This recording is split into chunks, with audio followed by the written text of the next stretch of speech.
नमस्कार, आपके साथ मैं हूं काजल दैया। इस वक्त हम चीरहरण के डायरेक्टर हमारे साथ हैं। आज चीरहरण मूवी की स्क्रीनिंग थी, तो आइए इनसे बात करते हैं। सबसे पहले आपका बहुत बहुत स्वागत। Thank you. आज अभी मूवी की स्क्रीनिंग हुई है, तो उसके बारे में जानना चाहूँगी। ये पहली स्क्रीनिंग है रोहतक के अंदर। आफ्टर 4 years, मतलब 4 साल लगे हमारे को ये फिल्म यहाँ पहुँचाने में। पहले ऑलमोस्ट 1-1.5 साल उसको बनाने में ही लग गया, फिर 2 साल कोर्ट केस में निकल गए। So it was a long fight and touch wood finally जहाँ ये लेके आना था, सबसे पहली स्क्रीनिंग वहीं हो रही है रोहतक में। और ऑडियंस का जो रिएक्शन है वो आपने देखा ही कि काफ़ी उत्साह देने वाला है। And people loved it and they understand the meaning of the film, जो मेरे लिए बहुत ज़रूरी है। शॉर्ट में थोड़ी सी स्टोरी जानना चाहूँगी एक बार।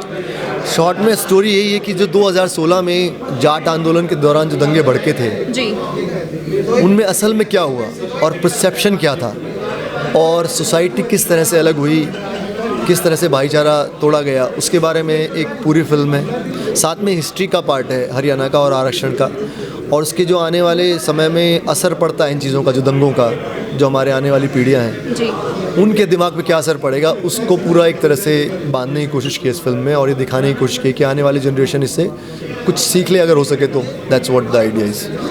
जैसे आपने अभी कहा कि आने वाली जनरेशन इससे कुछ सीख ले, लेकिन और साथ ही आपने कहा कि दर्शकों में बहुत उत्साह देखने को मिला, लेकिन कहीं ना कहीं दर्शकों की तरफ से ये भी सुनने में आया है कि ये मूवी जो है वो बायस्ड है। अच्छा, पता नहीं, मैंने नहीं सुना। ये आपको किसने कहा? उसको बुला के पूछिए। अगर ये एज अ क्वेश्चन आपका एज अ जर्नलिस्ट था तो बहुत अच्छा था, बट गुगली गई मेरे सर से, because you are the only person. I haven't met anyone who said that it's biased. पर अगर 100 में से एक बोलता है बायस्ड है, तो फिर आप क्या बोल सकते हैं? एक को तो कुछ नहीं बोल सकते। एक तो आपको हर जगह मिलेगा ही, लाइक उसको तो आप सारी दुनिया को कुछ नहीं कर सकते। I am happy with the 99% जिनको बहुत अच्छी लगी फिल्म और जिनको बायस्ड नहीं लग रही फिल्म। जी, मैंने ये नहीं कहा कि मूवी अच्छी नहीं है, या लोगों ने नहीं कहा मूवी अच्छी है, लेकिन उनका कहना था कि ये सिर्फ एक तरफा होकर देखी गई है या एक तरफा होकर बनाई गई है। आपका सवाल अधूरा है, लाइक एक तरफा में क्या कहना चाह रही हैं आप? ये मेरा सवाल अधूरा नहीं है। ये जो रिव्यू आए हैं दर्शकों की तरफ से, तो आपने बोला वो एक, बायस्ड। एक तरफा क्या मतलब? एक तरफा क्या? आरक्षण के ऊपर फिल्म थी, हमने आरक्षण की हिस्ट्री बताई। जी, जाट दंगों के बारे में थी, हमने जाटों के बारे में बताई। दूसरे जो लोगों ने उस वक्त पंगे किए थे उन्होंने क्या क्या कहा था उसके बारे में। Biased in the sense research कम थी। रिसर्च कम थी? जी, ये मैं पहली बार सुन रहा हूँ। मतलब 2 साल मेरी रिसर्च के चक्कर में। स्क्रीनिंग आज हुई है तो पहली बार ही सुनोगे? नहीं, पहली स्क्रीनिंग नहीं, तो 22वीं स्क्रीनिंग है। हरियाणा में पहली स्क्रीनिंग है। उससे पहले ये world over UK, USA, Canada, Australia में स्क्रीनिंग हो चुकी है। ये मुंबई में स्क्रीनिंग हो चुकी है। ये चंडीगढ़ में भी स्क्रीनिंग हो चुकी है। So this is the first time I am hearing कि रिसर्च कम थी। अब आपको ये बताना पड़ेगा कि रिसर्च किस लेवल पे कम थी। दर्शकों का जो रिव्यू आया है, मैंने एज इट इज़ आपको बताया है। मैंने अपने ये क्वेश्चन मेरा नहीं था, ये मैंने जो पब्लिक से रिव्यू लिए हैं ये उनकी साइड से था, ये क्वेश्चन मेरा नहीं था। है कि रिसर्च कम थी? आप एज ए जर्नलिस्ट आपने फिल्म देखी है अभी, आपको क्या लगता है? क्या ये फिल्म में रिसर्च कम थी? क्या ये फिल्म बायस थी? ऐसा आपका क्या मानना है? आप जर्नलिस्ट हैं, you are the future generation, and if you think what you think people should know, वो जैसे अर्णब बोलता है the India should know, not in that way, but आपको क्या लगता है? क्या फिल्म आपको बायस लगी, कम रिसर्च लगा, कुछ मिसिंग लगा? आप बताइए दर्शकों को। ये तो नहीं कह सकती रिसर्च कम थी या पूरी बायस थी, लेकिन कहीं कहीं बोल सकते हैं। जैसे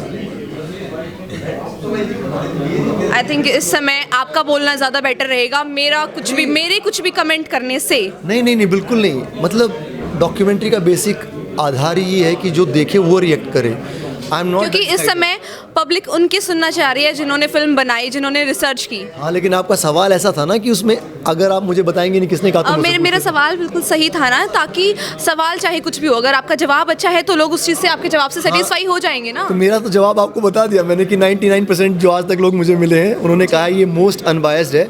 हाँ, बायस के बारे में एक अच्छी चीज़ मैं बता सकता हूँ आपको कि सेंसर बोर्ड ने ये लिखा था कि ये बायस्ड है, और जज ने अपनी रिपोर्ट में लिखा this is the most unbiased film I have seen. पता नहीं उन्होंने क्या सोच के इसको बायस्ड बोला है, और जज ने ही अपने ऑर्डर में ये भी लिखा है कि ये फिल्म की सबसे बड़ी खासियत ये है कि ये मानवीय अधिकारों के बारे में बात करती है, ये मानवता के बारे में बात करती है, ये पॉलिटिक्स में घुसने की कोशिश नहीं करती, और ये सच में जानना चाहती है कि हुआ क्या था। इस तरह की फिल्म स्कूल के बच्चों तक को दिखानी चाहिए। अगर ये जज कह रहा है, वो भी हाई कोर्ट का, तो मुझे लगता है फिर तो बायस नहीं होगी मेरी फिल्म। बहुत बहुत शुक्रिया आपका। तो ये थे हमारे साथ चीर हरण के डायरेक्टर जिनकी आज हरियाणा में पहली स्क्रीनिंग थी और इन्होंने मूवी के बारे में बताया। कुछ लोगों का कहना था कि मूवी बायस्ड है, वहीं कुछ लोगों को जो है वो मूवी बहुत अच्छी लगी। बहुत बहुत शुक्रिया आप सभी का। देखते रहिए केडी टॉक्स।